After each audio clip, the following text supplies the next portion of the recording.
ডিলিমিটেশনের পর বড় বদল হতে পারে সংসদে, আর তার প্রভাব পড়তে পারে গোটা দেশের রাজনীতিতে।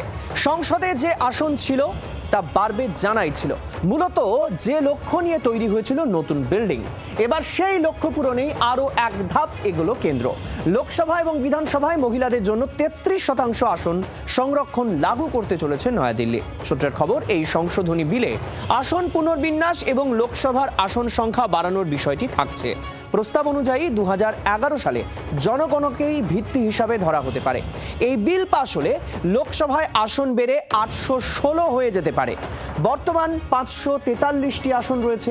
নতুন নিয়মে 816টির মধ্যে প্রায় 273টি আসন মহিলাদের জন্য সংরক্ষিত রাখার পরিকল্পনা। নয়া বিলে স্পষ্ট বলা হয়েছে যে নতুন আদমশুমারি এবং ডিলিমিটেশনের পরই এই সংরক্ষণ লাগু হবে। কিন্তু সেই প্রক্রিয়া সম্পূর্ণ না হওয়ায় এতদিন বাস্তবে এই আইনটি লাগু করা হয়নি। এবার সংশোধনী এনে সেই জট কাটাতে চাইছে কেন্দ্র। সরকারের লক্ষ্য 2029 সালে লোকসভা নির্বাচনের আগে এই সংরক্ষণ বাস্তবায়িত করা। আসন পুনর্বিন্যাসে বিজেপি শাসিত হিন্দি বলয়ের আসন সংখ্যা বৃদ্ধির জোরালো সম্ভাবনা দেখা যাচ্ছে। বিরোধীদের অভিযোগ, আসন পুনর্বিন্যাস বিজেপির জন্য লাভজনক হবে, কারণ এতে বিজেপির আধিপত্য আরও মজবুত হবে। অন্যদিকে দক্ষিণ ভারত এবং বিরোধী শাসিত রাজ্যগুলির আসন কমে যাওয়ায় সংসদীয় ক্ষমতা হ্রাস পাবে।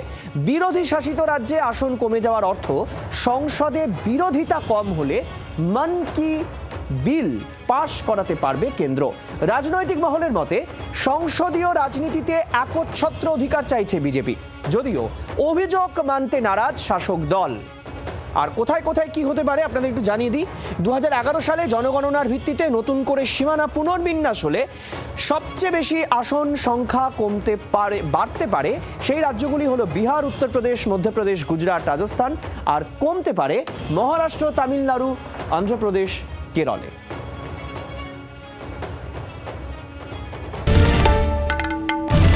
বাংলার আওয়াজ, বাঙালির আবেগ, জি 24 ঘন্টা।